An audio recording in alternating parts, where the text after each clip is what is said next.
Jadi kami dari kelompok 4 akan mempresentasikan, chapter 10, 11, dan 12 dari mata kuliah Behavior Finance. Nah, kita langsung saja masuk ke chapter 10 yang akan dijelaskan oleh Aura. Kepada Aura, dipersilakan. Terima kasih kepada moderator. Di sini saya akan menjelaskan mengenai illusion of control bias. Nah, illusion control ini adalah salah satu bias kognitif yang paling sering terjadi, terutama dalam pengambilan keputusan keuangan. Bias ini muncul ketika seseorang percaya bahwa dirinya mampu mengendalikan atau mempengaruhi hasil, padahal hasil tersebut sebenarnya ditentukan oleh peracak. Konsep ini pertama kali diperkenalkan oleh Ellen Langer dari Harvard University. Ia menemukan bahwa dalam berbagai situasi seperti permainan keberuntungan, orang lebih percaya diri ketika mereka diberi pilihan atau kesempatan untuk berpartisipasi aktif, meskipun partisipasi itu sebenarnya tidak berpengaruh. Contoh sederhananya adalah saat kita bermain dadu, banyak orang merasa bahwa cara mereka melempar dadu kuat atau pelan akan menentukan hasil yang keluar. Padahal hasil lemparan sepenuhnya acak. Hal ini menunjukkan bagaimana otak seringkali salah menafsirkan situasi acak sebagai sesuatu yang bisa kita kendalikan. Slide selanjutnya, gitu.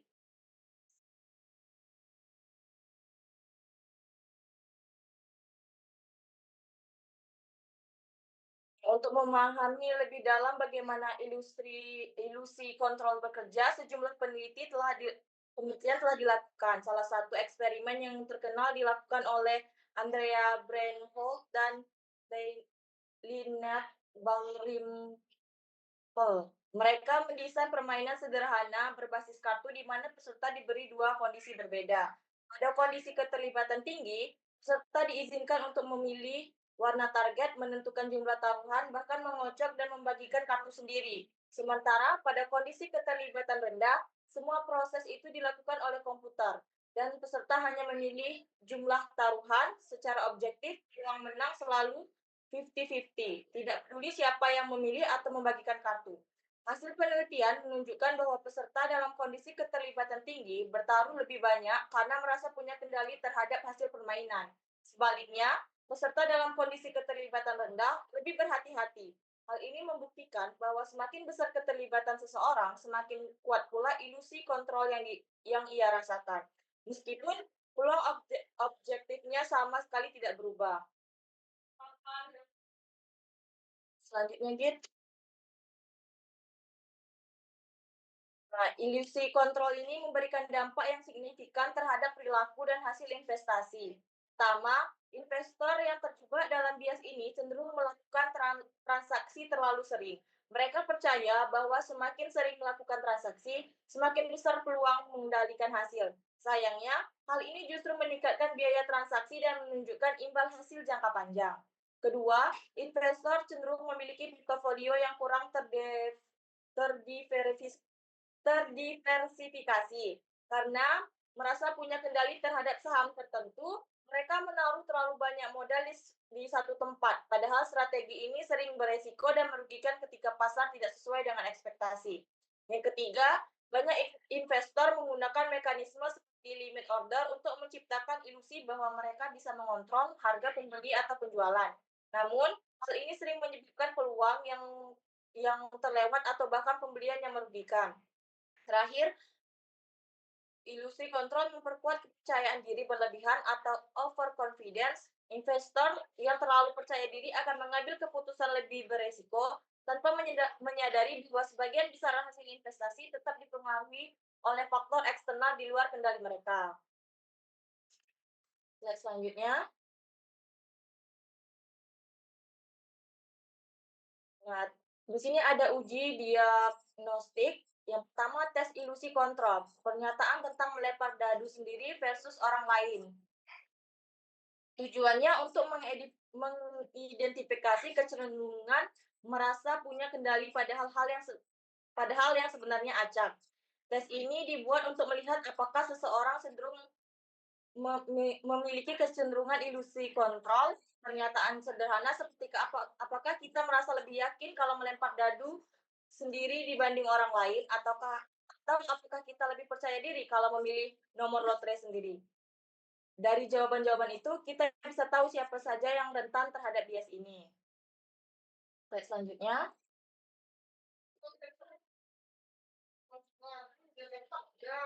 Nah, analisis hasil tes. Responden yang merasa lebih optimis saat mengendalikan langsung akan rentan terhadap ilusi kontrol. Contohnya percaya diri lebih tinggi saat melempar dadu sendiri. Merasa hasil investasi adalah akibat kontrol pribadi, optimis lebih besar jika memiliki nomor lotre sendiri. Nah, dari hasil tes, orang yang merasa lebih optimis kalau mengendalikan langsung, misalnya melempar dadu atau membagikan kartu, biasanya lebih rentan terhadap ilusi kontrol. Dalam investasi, orang dengan kecenderungan ini merasa hasil yang didapat itu karena kemampuan pribadi, padahal sebenarnya banyak faktor yang sifatnya acak atau di luar kendali. Slide selanjutnya. Nah, ada 4 saran utama untuk mengurangi bias ini. Yang pertama, ingat bahwa investasi sifatnya probabilistik, artinya tidak ada yang bisa mengendalikan pasar sepenuhnya. Yang kedua, hindari situasi pemicu ilusi kontrol. Jangan salah menganggap korelasi sebagai sebab akibat. Contohnya hanya karena kita beli saham lalu sahamnya naik, bukan berarti kenaikan itu akibat kita membeli. Yang ketiga, carilah sudut pandang yang berlawanan. Tanyakan alasan dan risiko sebelum berinvestasi. Selalu cari sudut pandang perlawanan, misalnya bertanya apa resiko terburuknya sebelum mengambil keputusan. Yang keempat, catat semua transaksi dan alasan keputusan, membantu evaluasi rasional dan mengurangi bias. Biasakan mencatat semua transaksi, termasuk alasan kita berinvestasi. Dengan begitu, kita bisa evaluasi keputusan secara rasional. Kesimpulannya, hasil investasi jangka panjang lebih dipengaruhi oleh faktor-faktor eksternal, seperti kinerja perusahaan dan kondisi ekonomi, bukan oleh keyakinan atau emosi kita. Tapi saat pasar bergejolak, seringkali sulit mengingat hal ini. Karena itu, investor sukses adalah mereka yang bisa menjaga rasionalitas, melawan bias psikologi, dan tetap berpikir jangka panjang. Itu saja yang bisa saya sampaikan. Saya kembalikan kepada moderator.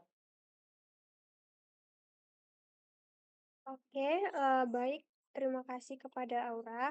Selanjutnya kita akan masuk ke chapter 11 yang akan dijelaskan pertama oleh Vivi Komalasari. Kepada Vivi, dipersilakan. Baik, teman-teman. Selanjutnya, saya akan menjelaskan mengenai conservatism bias. Boleh slide selanjutnya?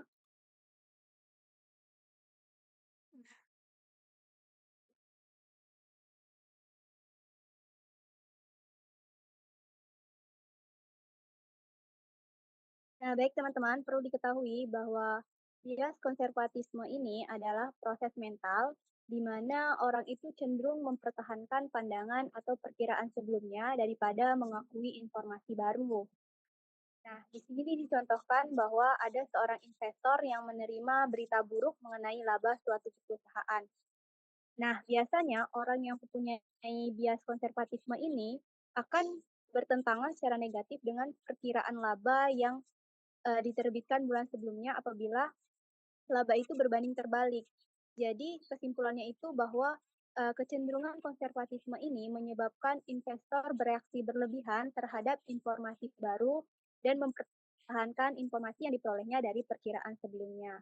Jadi bias konservatisme ini biasanya orang-orang yang tidak mau menerima fakta bahwa hal yang terjadi atau informasi baru itu bertentangan dengan apa yang diasumsikan sebelumnya. Boleh slide selanjutnya.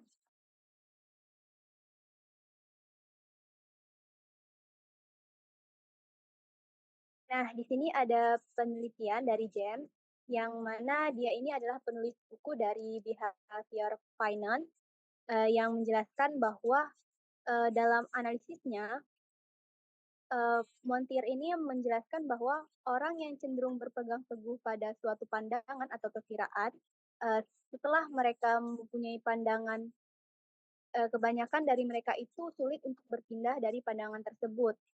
Nah, ketika perubahan itu terjadi, biasanya orang yang punya konservatisme bias ini sangat lama untuk menerima informasi tersebut. Boleh selanjutnya?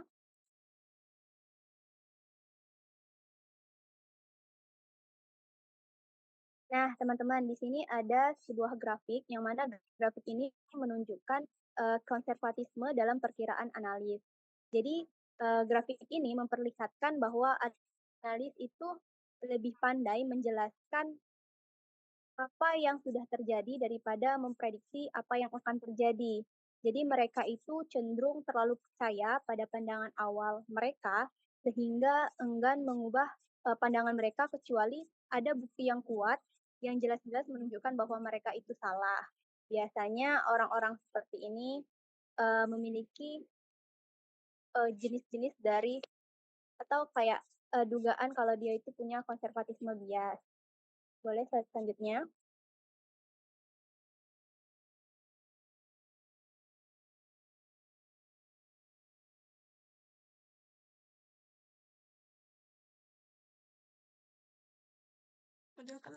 Nah,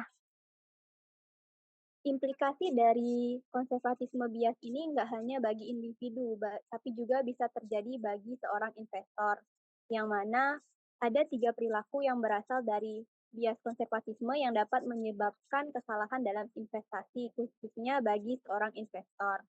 Yang pertama itu bahwa kecenderungan konservatisme ini dapat membuat investor itu dapat berpegang teguh pada pandangan atau perkiraan tertentu, sehingga mereka itu biasanya terlalu kaku ketika dihadapkan pada informasi baru. Nah, di sini kita ketahui kan kalau misalnya menjadi seorang investor ketika kita kaku terhadap suatu informasi, tentunya ini akan menghalangi atau menghambat bagaimana kita berinvestasi gitu. Lalu yang kedua itu ketika investor yang cenderung konservatif merespon informasi baru, mereka itu sering bertindak terlalu lambat. Nah, ini menjadi indikasi yang membuat investor itu ada gejala konservatisme bias ketika dia terlalu lambat menerima informasi baru. Lalu yang terakhir itu ada konservatisme bias ini dapat berkaitan dengan kesulitan mendasar dalam merespon informasi baru atau memproses informasi baru. Mungkin itu saja yang bisa saya sampaikan. Selanjutnya saya kembalikan kepada moderator. Oke, baik, terima kasih kepada Vivi. Selanjutnya kita masih pada chapter 11 mengenai conservatism bias ini, yang akan dilanjutkan oleh saya sendiri. Oke, selanjutnya kita akan membahas mengenai research review dari bias ini. Nah, jadi dalam sebuah artikel yang berjudul A Model of Investor Sentiment di tahun 1997 oleh Nicholas Barberis dari Universitas Chicago, kemudian juga ada Robert Vinci dan Andre Slaver dari Universitas Harvard. Nah, di mana pada artikel ini mereka berargumen bahwa investor itu terkadang bereaksi terlalu sedikit terhadap berita atau underreaction, dan sementara ada juga dalam kasus lain itu justru mereka bereaksi terlalu berlebihan atau overreaction terhadap suatu berita. Oke, boleh next selanjutnya. Nah, kemudian kedua reaksi ini di uh, dikemukakan lagi oleh penelitian-penelitian. Yang pertama yaitu ada overreaction, reaksi berlebihan. Nah, jadi pada penelitian DeBon and Taylor pada tahun 1985 itu menunjukkan bahwa saham yang kinerjanya sangat buruk dalam 5 tahun itu biasanya bisa bangkit dan memberikan keuntungan tinggi di periode berikutnya. Nah, ini terjadi karena sebelumnya investor itu terlalu pesimis. Nah, sebaliknya, saham yang terus mendapat kabar baik sering membuat investor itu terlalu optimis, sehingga harganya melonjak terlalu tinggi dan akhirnya mereka jatuh lagi. Nah, kemudian untuk reaksi yang kedua yaitu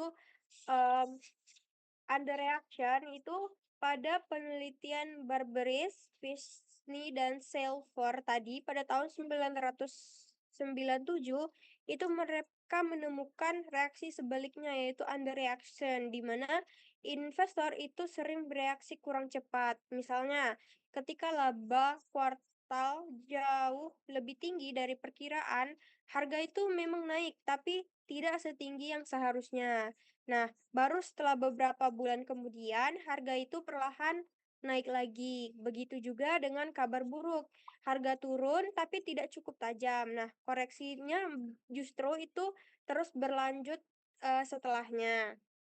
Nah, di mana ini menunjukkan pasar itu tidak sepenuhnya efisien. Boleh next selanjutnya? Nah, boleh balik lagi? Nah, jadi penyebab kedua reaksi ini adalah faktor psikologis, di mana pertama yaitu adanya bias konservatisme tadi, yaitu kecenderungan orang itu tetap berpegang pada pandangan lama meski sudah ada bukti yang baru. Nah, yang kedua yaitu karena adanya heuristik representatif, yaitu kecenderungan orang itu menganggap pola acak sebagai tren. Misalnya jika laba itu naik beberapa tahun berturut-turut, nah investor tuh percaya itu tuh akan berlanjut, padahal bisa saja itu hanya kebetulan. Nah, oke, boleh next selanjutnya, slide selanjutnya. Nah, jadi untuk, kita melihat apakah kita conservatism bias ini bisa dari 3 pertanyaan. Nah, pertanyaan yang pertama yaitu seperti ini, bisa kita lihat, anggaplah kita tinggal di Baltimore, di Amerika Serikat. Nah, kita itu membuat perkiraan seperti, "Saya pikir musim dingin tahun ini akan bersalju." Selanjutnya kita anggaplah bahwa pertengahan Februari itu kita menyadari bahwa salju itu belum turun. Nah, apa ya reaksi yang kita alami terhadap informasi itu. Nah, kita mungkin bisa jawab antara A, B, dan C ini. Mungkin teman-teman bisa lihat. Nah, pertanyaan kedua, boleh next. Nah, pertanyaan kedua yaitu ada ketika Anda baru-baru ini mendengarkan berita yang berpotensi berdampak negatif pada harga investasi yang Anda miliki, apa reaksi yang Anda alami terhadap informasi ini? Nah, kayak A, saya cenderung mengabaikan informasi tersebut. B, saya mengevaluasi kembali. C, saya mengevaluasi kembali alasan saya membeli tersebut dan akan memutuskan berdasarkan pertimbangan yang objektif. Nah, terus ada pertanyaan yang ketiga yaitu, boleh next selanjutnya? Nah, pertanyaan ketiga yaitu ada ketika berita keluar yang berpotensi memiliki implikasi negatif bagi harga saham, yang Anda miliki, seberapa cepat Anda merespon informasi tersebut? Nah, jawabannya ada 3, yaitu A, saya biasa menunggu di pasar, B, kadang-kadang, C, kadang-kadang saya menunggu, C, saya selalu merespon tanpa penundaan. Nah, dari ketiga pertanyaan tadi, apabila, orang tersebut menjawab A atau B, pada salah satu pertanyaan dari ketiga pertanyaan tadi, nah, hal itu bisa menunjukkan bahwa seseorang tersebut, memiliki kecenderungan terhadap bias konservatisme ini. Oke, boleh next selanjutnya, slide selanjutnya. Nah, bagaimana cara mengatasi, bias konservatisme ini? Nah, jadi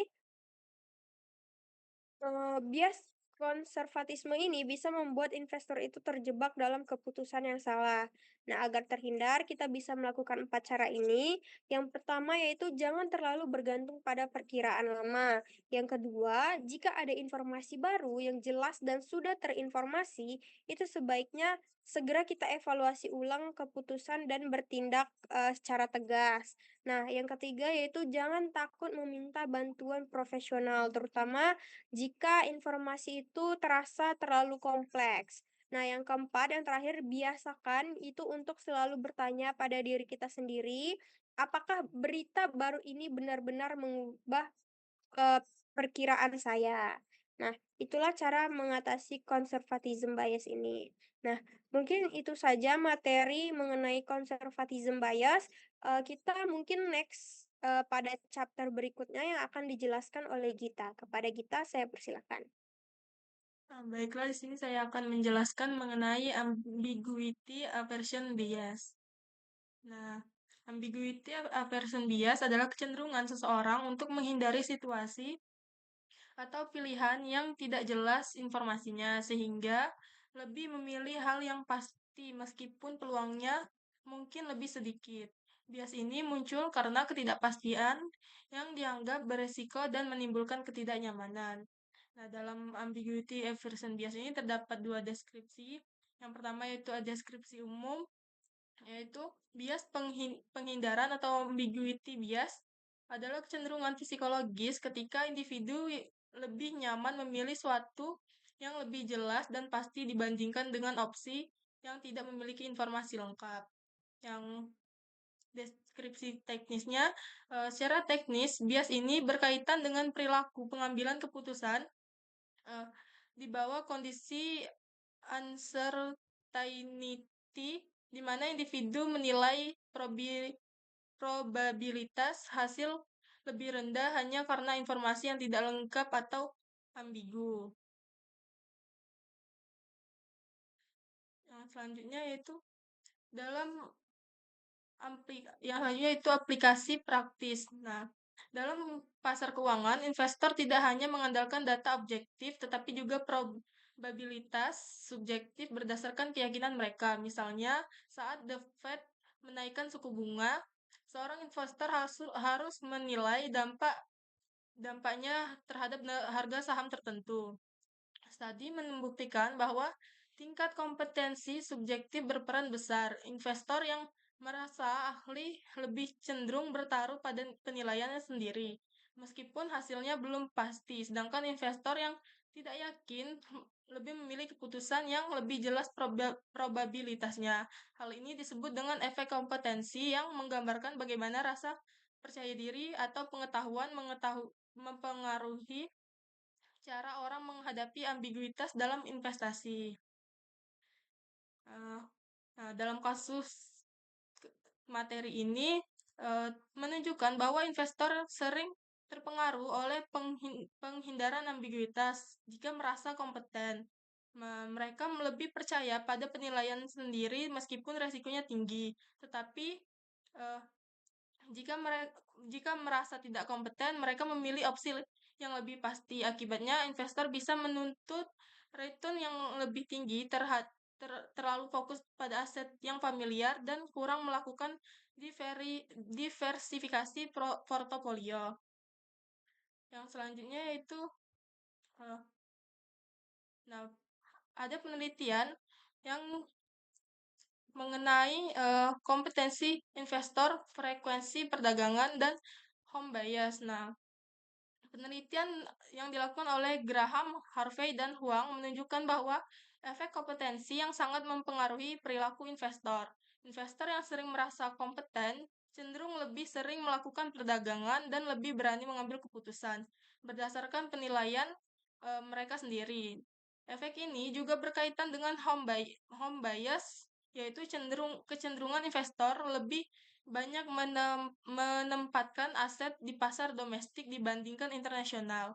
Investor yang merasa kurang kompeten biasanya menghindari aset asing, sedangkan yang merasa lebih kompeten lebih bersedia berinvestasi secara global. Dengan demikian, penghindaran ambiguitas melalui efek kompetensi menjelaskan dua hal utama, yaitu frekuensi perdagangan yang lebih tinggi dan kecenderungan home bias pada investor.